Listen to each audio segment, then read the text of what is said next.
Good morning, guys. I'm back doing another video. Just want to show you guys how the whole grow tent looks.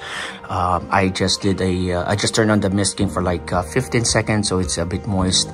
But the plant I'm gonna talk about today is this plant, and I took the tag. It is the Aerangis hariotiana. I bought it on March 10th, 2022. According to my research, temperature is between it prefers 58 Fahrenheit to 88 Fahrenheit and 3 to 5 waterings a week. And I want to show you it's on the top level of this grow tent, and this is my humidity gauge and temperature. Earlier this was 80% humidity, and I just opened the grow tent a few minutes ago, so it went down like 2 notches, and it's 75 Fahrenheit.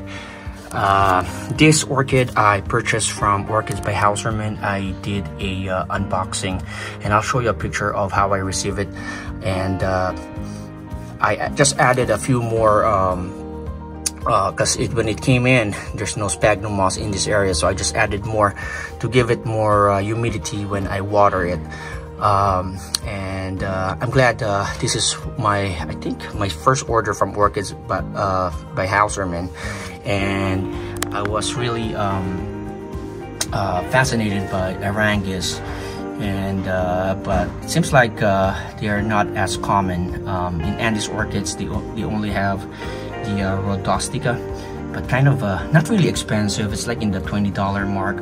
But in Orchids by Hauserman, they sell these orchids, the seedlings. They're really small, and they are more affordable, like in the $15 to $16 range. Yeah, so I was a bit surprised because my understanding is when I purchased this plant, it was still a seedling. But apparently it can flower soon, so I'm not sure if it was a seedling or a mature plant at that point. From what I've researched, these orchids, these Aerangis, are really small. So yeah, so I mean, compared to what it looks like a year ago, it's not that huge of a difference. I mean, of course, there's a lot of leaf growth. I water this plant 3 times a week, every other day. And then Saturday, Sundays, sometimes Saturdays is the main watering that I do, but sometimes Sundays I still missed a bit. It likes it. It likes it warm on the upper level of this grow tent. It likes it warm. I've purchased several from Orchids by Hauserman, Aerangis.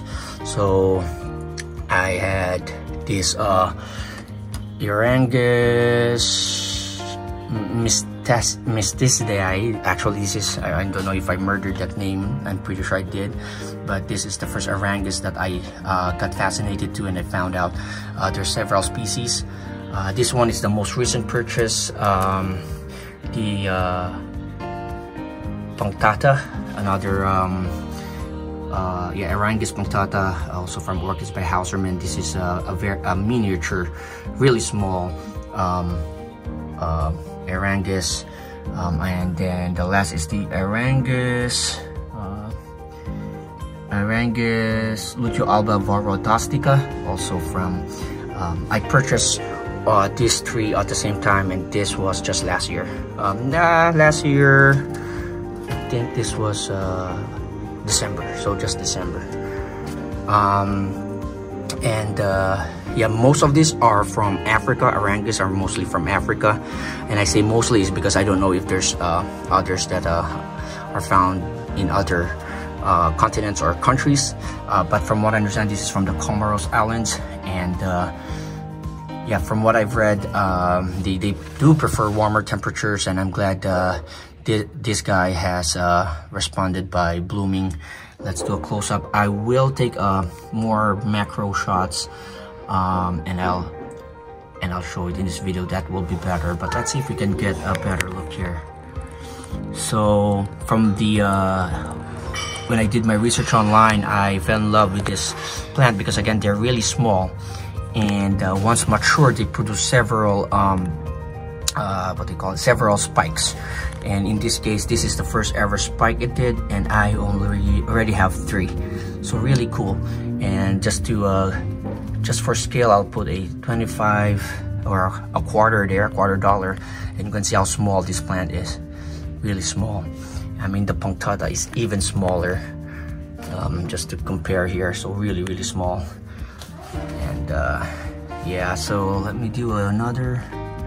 So really tiny flowers, like light orange colors. But again, if you guys do a research online, this produces several spikes when really mature, and the show is really nice. From what I've read, this plant was just recently moved to the Aerangis. Let me just put this here. Was just moved to the Aerangis genus. I place it lower here. There. Okay, to the Aerangis genus. So in Andy's website, they're labeled as Aerangis hariotiana. In other websites, is Aerangis. So I don't really know the like the specifics on why it was moved, but currently it is now in the Aerangis family. And in my collection, this is the first Aerangis that has finally bloomed for me, and I'm very excited because it does show that they respond to the culture or care that I give them, and hopefully soon the other 3 will. With the Aerangis, the others have like a more of a white colored flower and a bit bigger, but they have slight differences. Sorry, that's why what I decided to do is just collect the ones that are kind of unique in their genus, and hopefully in the future I'll be able to show you guys how they look. What else? So as you notice, there's some fungus gnat traps here. I think this is the 2nd week that I've used the mosquito bits to water them, and 3rd week when I first started mosquito bits was when it started to work, when it really killed all the larvae. Anyway, I'm not really concerned about that because I'm able to control those. So back to the orchid. What else can I talk about? So yeah, I think that's it. Really nice flowers. Again, let me try to get a close-up, and it just reminds me of the dendrobiums.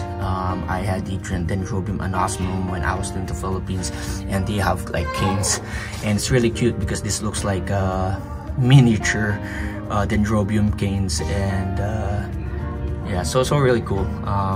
Really love this. Again, the hobby is really very rewarding when you're able to get them to bloom and thrive, and lots of growth here in terms of lots of leaf growth compared to what it looked like when I just purchased it. And again, this is the first time I had this genus, and just followed what the care guides say. And again, in the grow tent, I tried to just put them in an area where they get more brighter light, and then also warmer temperatures. Not really that warm, because down here is around 72, 73 right now. Yeah, up here it's 75. And yeah, so really cool. And the fact that I've placed more sphagnum moss there, responding to that. I didn't see any leaf rot, any fungus, so that's good. I have pretty good air circulation up here. I have like 4 fans that turn on intermittently throughout the day, allow some air movement, but at the same time would turn off at certain times of the day to let the humidity get up a bit. And as you can see here, when I received this Aerangis mysticii, it doesn't have any what do you call this, sphagnum moss in this area. I just added it there, and they responded, so that's really good. I mean, this rhodostica has grown out of the wood, so same thing here. So that's really good. This one has a new root growth, so yeah, so very happy. So another close-up here before I let you guys go. Thank you for all the subscriptions, all the likes, and have a good one.